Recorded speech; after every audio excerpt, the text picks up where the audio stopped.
പുതിയൊരു ക്ലാസ്സിലേക്ക് ഏവർക്കും സ്വാഗതം. ഇന്ന് നമ്മൾ ചർച്ച ചെയ്യാൻ പോകുന്ന വിഷയം ദേശീയ ഗാനമാണ്. ദേശീയ ഗാനം. ഓക്കെ, നമുക്കറിയാം ഇന്ത്യയുടെ ദേശീയ ഗാനമാണിത് ജനഗണമന. ഓക്കെ, ഈ ക്ലാസ്സിൽ നമ്മൾ ചർച്ച ചെയ്യാൻ പോകുന്ന വിഷയം ദേശീയ ഗാനമാണ്. ഏവർക്കും ഈ ക്ലാസ്സിലേക്ക് സ്വാഗതം. ഇന്ത്യയുടെ ദേശീയ ഗാനമാണിത് ജനഗണമന, അല്ലെ? ജനഗണമനയാണ് ഇന്ത്യയുടെ ദേശീയ ഗാനം. നമുക്കറിയാം 13 വരികളുള്ള ജനഗണമനയാണ് ഇന്ത്യയുടെ ദേശീയ ഗാനം. ഓക്കെ അല്ലോ. ഈ ജനഗണമന രചിച്ചതാരെന്ന് ചോദിച്ചാൽ ആരാണ്? രവീന്ദ്രനാഥ ടാഗോറാണ്. രവീന്ദ്രനാഥ ടാഗോറാണ് ഇന്ത്യയുടെ ദേശീയ ഗാനമായ ജനഗണമന രചിച്ചിരിക്കുന്നത്. ഓക്കെ, നമ്മളിപ്പോൾ പാടുന്ന രീതിയിൽ ജനഗണമനയ്ക്ക് സംഗീതം കൊടുത്ത വ്യക്തി ആരെന്ന് ചോദിച്ചാൽ അറിഞ്ഞിരിക്കുക. ഇപ്പോൾ പാടുന്ന രീതിക്ക് ജനഗണമനയ്ക്ക് സംഗീതം കൊടുത്ത വ്യക്തിയാണ് ആര്? Captain Ram Singh Thakur. Captain Ram Singh Thakur. Okay അല്ലോ. അപ്പോൾ ഓർത്തിരിക്കുക, ജനഗണമന രചിച്ചതാരെന്ന് ചോദിച്ചാൽ രവീന്ദ്രനാഥ ടാഗോറാണ് ജനഗണമന രചിച്ചിരിക്കുന്നത്.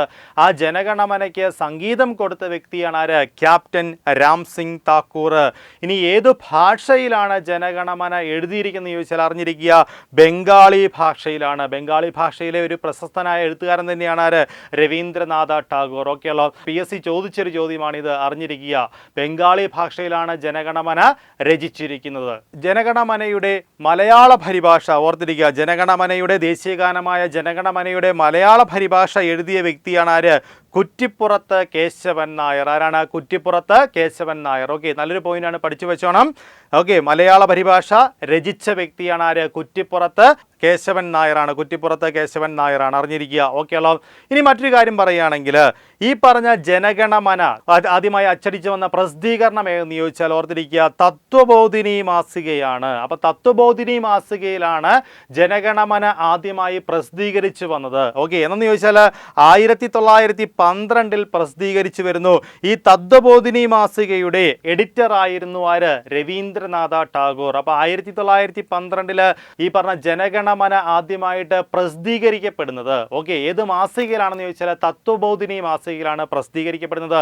ഇനി തത്വബോധിനി മാസികയുടെ എഡിറ്റർ ആരായിരുന്നു ചോദിച്ചാൽ ആരാണ്? രവീന്ദ്രനാഥ ടാഗോർ ആയിരുന്നു ആ സമയത്ത് ഈ തത്വബോധിനി മാസികയുടെ എഡിറ്റർ, അറിഞ്ഞിരിക്കുക. ഓക്കെ അല്ലോ. ജനഗണമന ആദ്യ കാലഘട്ടങ്ങളിൽ അറിയപ്പെട്ടിരുന്നത് ഭാരതവിധാത എന്ന പേരിലാണ്. എന്ന് വെച്ചാൽ രവീന്ദ്രനാഥ ടാഗോർ ഈ പേരിലാണ്, ഭാരതവിധാത എന്ന പേരിലാണ് ജനഗണമന രചിച്ചത്, എഴുതിയത്. ഓക്കെ, അപ്പോൾ ആദ്യകാല പേരെന്തെന്ന് ചോദിച്ചാൽ എന്താണ്? ഭാരതവിധാത എന്ന പേരിലാണ് ആദ്യം അറിയപ്പെട്ടിരുന്നത്. പിന്നീടാണ് ജനഗണമന എന്ന പേരിലേക്ക് മാറ്റിയതെന്ന് അറിഞ്ഞിരിക്കുക. ഓക്കെ, ജനഗണമനയ്ക്ക് സംഗീതം കൊടുത്തിരിക്കുന്നത് ഞാൻ നേരത്തെ പറഞ്ഞു, ക്യാപ്റ്റൻ രാം സിംഗ് താക്കൂറാണ് സംഗീതം കൊടുത്തിരിക്കുന്നത്. ഏത് രാഗത്തിലാണ് സംഗീതം കൊടുത്തതെന്ന് ചോദിച്ചാൽ ശങ്കരാഭരണം രാഗത്തിലാണ്, അറിഞ്ഞിരിക്കുക. ഓക്കെ, അപ്പോൾ ജനഗണമനയ്ക്ക് സംഗീതം കൊടുത്തത് ക്യാപ്റ്റൻ രാം സിംഗ് താക്കൂറാണ്. ഏത് രാഗത്തിൽ ചിട്ടപ്പെടുത്തിയിരിക്കുന്നത് ചോദിച്ചാൽ ഏതാണ്? ശങ്കരാഭരണം രാഗത്തിലാണ് ജനഗണമന ചിട്ടപ്പെടുത്തിയിരിക്കുന്നത്. രാഗം ശങ്കരാഭരണമാണെന്ന് അറിഞ്ഞിരിക്കുക. ഓക്കെ ആണല്ലോ. ചൊല്ലിത്തീർക്കേണ്ടത് എത്ര സെക്കൻഡുകൾ കൊണ്ടാണ്? അത് ആലപിക്കാൻ എടുക്കേണ്ട സമയം എത്രയെന്ന് ചോദിച്ചാൽ കൃത്യമായിട്ട് അറിഞ്ഞിരിക്കുക, 52 സെക്കൻഡാണ്. ഓക്കെ, അത് നിയമമാണ്. ജനഗണമന ചൊല്ലിത്തീർക്കേണ്ടത് 52 സെക്കൻഡുകൾ കൊണ്ട് വേണം ചൊല്ലിത്തീർക്കേണ്ടത്, അറിഞ്ഞിരിക്കുക. ഇനി ജനഗണമനയ്ക്ക് എത്ര വരികളുണ്ടെന്ന് ചോദിച്ചാൽ അറിഞ്ഞിരിക്കുക, 13 വരികളുണ്ട്. ഓക്കെ ആണല്ലോ. ഓക്കെ, എന്ന് വെച്ചാൽ ഇതൊരു വലിയ 4 കാണ്ഡങ്ങളുള്ള വലിയ ഒരു കവിതയായിരുന്നു. അതിലെ ആദ്യ കാണ്ഡം മാത്രമാണ് നമ്മൾ എടുത്തിരിക്കുന്നത്. ആദ്യ കാണ്ഡത്തിലെ 13 വരികൾ മാത്രമാണ് ദേശീയ ഗാനമായിട്ട് സ്വീകരിച്ചിരിക്കുന്നത്, അറിഞ്ഞിരിക്കുക. അപ്പോൾ അറിഞ്ഞിരിക്കുക, വലിയൊരു കവിതയുടെ ആദ്യത്തെ 13 വരികൾ മാത്രമാണ് ദേശീയ ഗാനമായിട്ട് സ്വീകരിച്ചിരിക്കുന്നതെന്നും അറിഞ്ഞിരിക്കുക.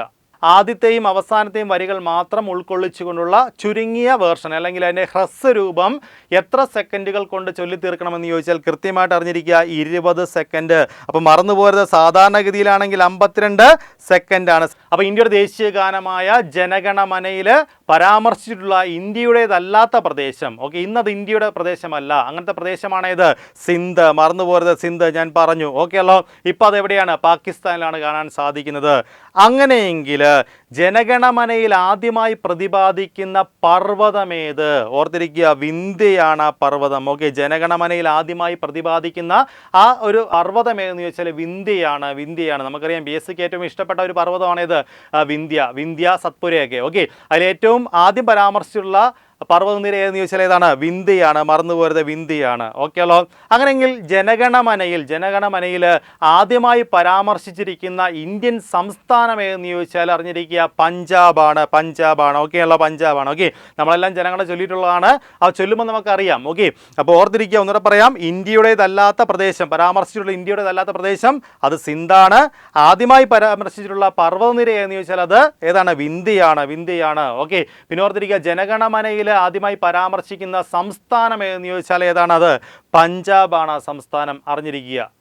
ഇന്ത്യയുടെ ദേശീയ ഗാനമായ ജനഗണമന ആദ്യമായിട്ട് ആലപിക്കപ്പെട്ട കോൺഗ്രസ് INC സമ്മേളനം, ഓർത്തിരിക്കുക, INC സമ്മേളനം ഏതെന്ന് ചോദിച്ചാൽ അറിഞ്ഞിരിക്കുക കൊൽക്കത്ത സമ്മേളനമാണ്. വർഷം പറയുകയാണെങ്കിൽ 1911 കൊൽക്കത്ത സമ്മേളനത്തിൽ വെച്ചാണ് ഇന്ത്യയുടെ ഇപ്പോഴത്തെ ദേശീയ ഗാനമായ ജനഗണമന ആദ്യമായിട്ട് ആലപിക്കപ്പെടുന്നത്. കൃത്യമായി പറഞ്ഞാൽ 1911 ഡിസംബർ 27 കൊൽക്കത്ത സമ്മേളനത്തിൽ വെച്ച് കോൺഗ്രസിൻ്റെ ഇന്ത്യൻ നാഷണൽ കോൺഗ്രസിൻ്റെ കൊൽക്കത്ത സമ്മേളനത്തിൽ വെച്ചാണ് ജനഗണ ആദ്യമായിട്ട് ആലപിക്കപ്പെടുന്നത്. അറിഞ്ഞിരിക്കുക.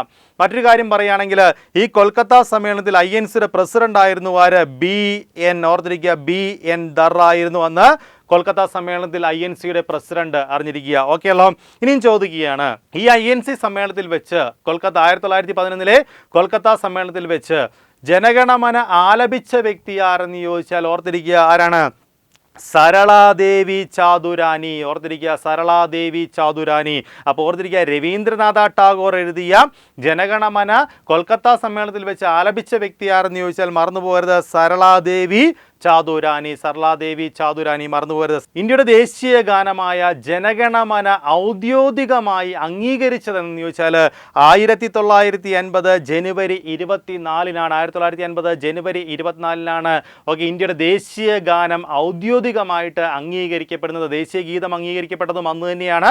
അപ്പോൾ ഓർത്തിരിക്കുക, 1950 ജനുവരി 24 ദേശീയ ഗാനവും ദേശീയ ഗീതവും ഔദ്യോഗികമായിട്ട് ഭരണഘടനാ നിർമ്മാണ സമിതി അംഗീകരിച്ചു. ഓക്കെ, ഒപ്പം തന്നെ ഒരു കാര്യം അറിഞ്ഞിരിക്കുക, കോൺസ്റ്റിറ്റ്യൂവന്റ് അസംബ്ലി ഭരണഘടനാ നിർമ്മാണ സമിതിയുടെ അവസാന മീറ്റിംഗ്, അവസാന യോഗം ചേർന്നതും എന്ന് തന്നെയാണ് 1950 ജനുവരി 24-നാണ് കോൺസ്റ്റിറ്റ്യൂവന്റ് അസംബ്ലിയുടെ അവസാനമായ യോഗം ചേർന്നതെന്നും അറിഞ്ഞിരിക്കുക. ഓക്കെയല്ലോ. ഇനി ജനഗണമന ഇംഗ്ലീഷിലേക്ക് പരിഭാഷപ്പെടുത്തിയിട്ടുണ്ട്. ഏത് പേരിലാണ് പരിഭാഷപ്പെടുത്തിയിരിക്കുന്നത് ചോദിച്ചാൽ the morning song of India എന്ന പേരിൽ ഇംഗ്ലീഷിലേക്ക് പരിഭാഷപ്പെടുത്തിയിട്ടുണ്ട്. ഇംഗ്ലീഷിലേക്ക് വിവർത്തനം ചെയ്തത്, പരിഭാഷപ്പെടുത്തിയ വ്യക്തി ആരെന്ന് ചോദിച്ചാൽ ആര് തന്നെയാണ്? ടാഗോറാണ്. രവീന്ദ്രനാഥ ടാഗോറാണ് ഇംഗ്ലീഷിലേക്കും പരിഭാഷപ്പെടുത്തിയിരിക്കുന്നത്. അറിഞ്ഞിരിക്കുക. അങ്ങനെയെങ്കിൽ ദേശീയ ഗാനങ്ങളെക്കുറിച്ചുള്ള പഠനം അറിയപ്പെടുന്ന പേരെന്താണ്? ആന്തമറ്റോളജി എന്ന പേരിൽ അറിയപ്പെടുന്നു. ഓർത്തിരിക്കുക, ദേശീയ ഗാനങ്ങളെ പറ്റിയുള്ള പഠനം അറിയപ്പെടുന്ന പേരാണെന്ത്? ആന്തമറ്റോളജി. ഓക്കെ, എല്ലാ ദേശീയ ഗാനം, ഏത് ദേശീയ ഗാനം എടുത്താലും ആ ദേശീയ ഗാനങ്ങളെ പറ്റിയുള്ള പഠനമാണേത്?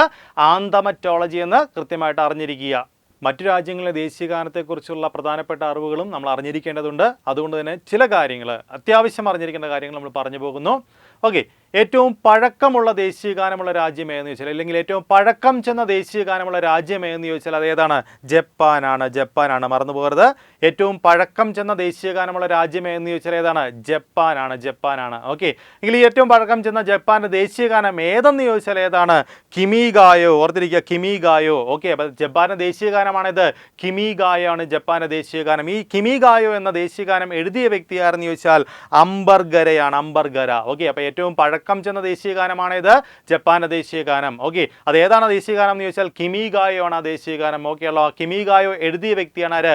അംബർഗരയാണ് എഴുതിയിരിക്കുന്നത്. അറിഞ്ഞിരിക്കുക. ഓക്കെ, ഇനി മറ്റൊരു കാര്യം ശ്രദ്ധിക്കേണ്ടത്, കൃത്യമായി സംഗീതം നൽകിയിട്ടുള്ള ഏറ്റവും പഴക്കം ചെന്ന ദേശീയ ഗാനം, അവിടെ ശ്രദ്ധിക്കേണ്ട കാര്യം എന്താണ്? കൃത്യമായി സംഗീതം നൽകിയിട്ടുള്ള ഏറ്റവും പഴക്കം ചെന്ന ദേശീയ ഗാനമുള്ള രാജ്യം ഏതെന്ന് ചോദിച്ചാൽ ഏതാണ്? നെതർലൻഡാണ്. ഓക്കെ ഉള്ളോ. ഇനി ഏറ്റവും കൂടുതൽ വരികളുള്ള ദേശീയ ഗാനം ഏത് രാജ്യത്തിൻ്റെയാണെന്ന് ചോദിച്ചാൽ ഏതാണ്? ഗ്രീസിൻ്റെയാണ്. ഏറ്റവും കൂടുതൽ വരികളുള്ള ദേശീയ ഗാനം ഏതാണ്?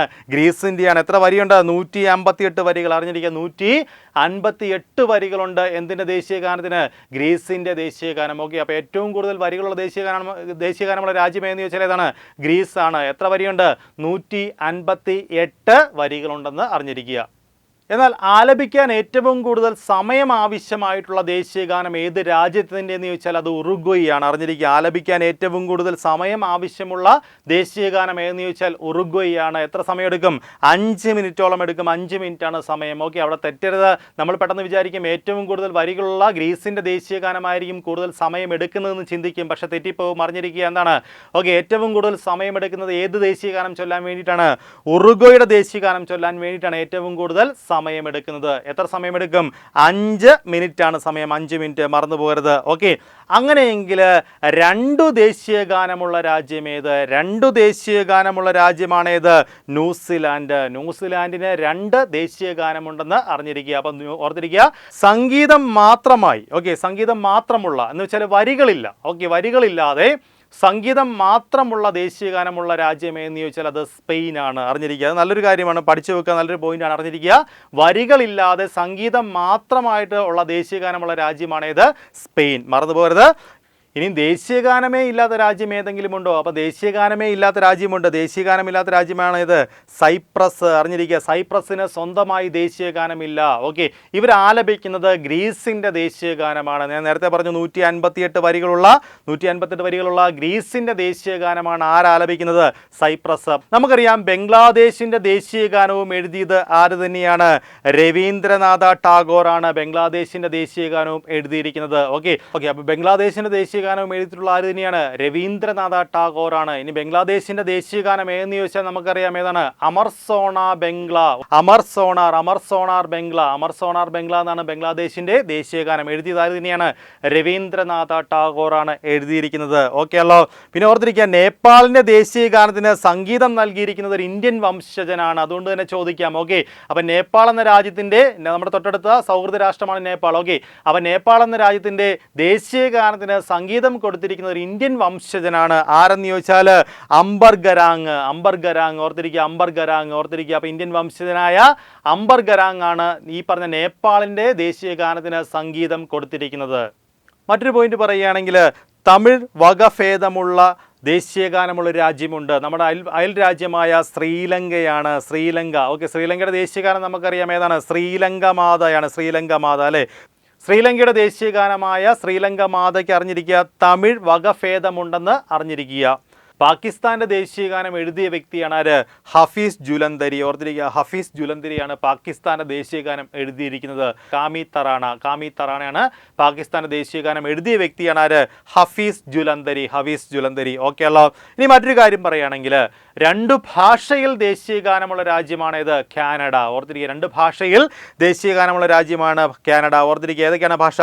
ഇംഗ്ലീഷിലും ഫ്രഞ്ചിലും. ഓക്കെ, ഇംഗ്ലീഷ് ഭാഷയിലും ഫ്രഞ്ച് ഭാഷയിലും ദേശീയ ഗാനമുള്ള രാജ്യമാണേത്? കാനഡ. ഔദ്യോഗികമായിട്ട് 2 ഭാഷയിൽ. ഏതൊക്കെയാണ് ആ ഭാഷകൾ? ഓക്കെ, ഒന്ന് ഇംഗ്ലീഷും ഒന്ന് ഫ്രഞ്ചും. ഈ 2 ഭാഷയിലും ദേശീയ ഗാനമുള്ള രാജ്യമാണേത്? കാനഡ. മറന്നു പോകരുത്, കാനഡയാണ്. ഓക്കെ അല്ലോ. ഓക്കെ, ഇനി ഓർത്തിരിക്കുക, മറ്റൊരു കാര്യം ഇവിടെ ചൂണ്ടിക്കാണിക്കുക നമുക്ക്. ലോകപ്രശസ്തനായ ഒരു മ്യൂസീഷ്യനാണ് ആര്? മൊസാർട്ട് അല്ലേ? ലോകപ്രശസ്തനാണ് മൊസാർട്ട്. ഓക്കെ, ഈ മൊസാർട്ട് സംഗീതം കൊടുത്തു എന്ന് കരുതപ്പെടുന്ന ദേശീയ ഗാനമുള്ള ഒരു രാജ്യമുണ്ട്. ഓർത്തിരിക്കുക, രാജ്യമാണേത്? ഓസ്ട്രിയ. അറിഞ്ഞിരിക്കുക, അതാണ് ഓസ്ട്രിയയാണ്. അപ്പോൾ അറിഞ്ഞിരിക്കുക, നമ്മൾ അറിഞ്ഞിരിക്കേണ്ട കുറച്ച് രാജ്യങ്ങളുടെ ദേശീയ ഗാനമാണ് അടുത്തായി പറയാൻ പോകുന്നത്. ആദ്യം പറയുന്നത് അഫ്ഗാനിസ്ഥാൻ്റെയാണ്. അഫ്ഗാനിസ്ഥാൻ്റെ ദേശീയ ഗാനമാണിത് മിലി തറാണ. ഓക്കെ, അപ്പോൾ ഓർത്തിരിക്കുക എളുപ്പമുണ്ട്. പാകിസ്ഥാൻ്റെ ദേശീയ ഗാനമാണിത് കാമി തറാണ.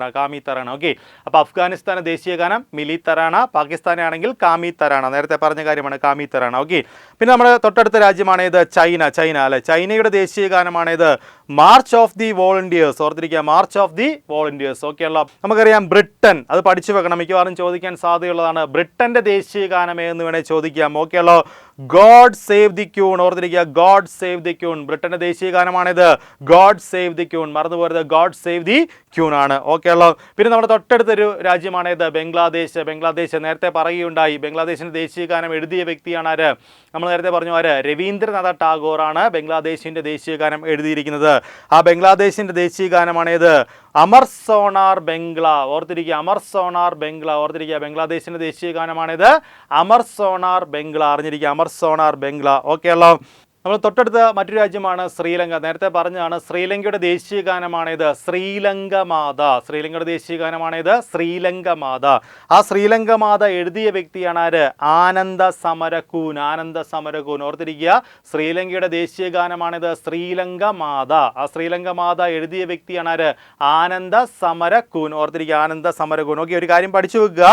ബംഗ്ലാദേശിന്റെ ദേശീയ ഗാനം എഴുതിയ ആര്? രവീന്ദ്രനാഥ ടാഗോറിന്റെ, അല്ലെങ്കിൽ നമ്മുടെ ഇന്ത്യയുടെ ദേശീയ ഗാനം എഴുതിയ രവീന്ദ്രനാഥ ടാഗോറിന്റെ ശിഷ്യനാണ് ആര്? ആനന്ദ സമരകൂൻ. അറിഞ്ഞിരിക്കുക, ആനന്ദ സമരകൂൻ, അത് അറിഞ്ഞിരിക്കുക. നമ്മൾ ഈ ക്ലാസ്സിൽ ചർച്ച ചെയ്തത് ദേശീയ ഗാനമാണ് ചർച്ച ചെയ്തത്, ജനഗണമന. ഇന്ത്യയുടെ ദേശീയ ഗാനമാണ് ജനഗണമന. ആ ജനഗണമനയെ പറ്റിയാണ് നമ്മൾ ചർച്ച ചെയ്തത്. അത് മാത്രമല്ല, അതുമായി ബന്ധപ്പെട്ട കാര്യങ്ങൾ ചർച്ച ചെയ്യുകയുണ്ടായി. ഒപ്പം തന്നെ ചില രാജ്യങ്ങളുടെ ദേശീയ ഗാനവും അതുമായി ബന്ധപ്പെട്ട ആവശ്യമുള്ള ബന്ധപ്പെട്ട കാര്യങ്ങളും പഠിക്കുകയുണ്ടായി. ഓക്കെ, ഇന്ന് പഠിച്ച കാര്യങ്ങളൊക്കെ എല്ലാ സുഹൃത്തുക്കൾക്കും മനസ്സിലായി എന്ന വിശ്വാസത്തോടെ ഞാൻ എൻ്റെ ക്ലാസ് നിർത്തുന്നു.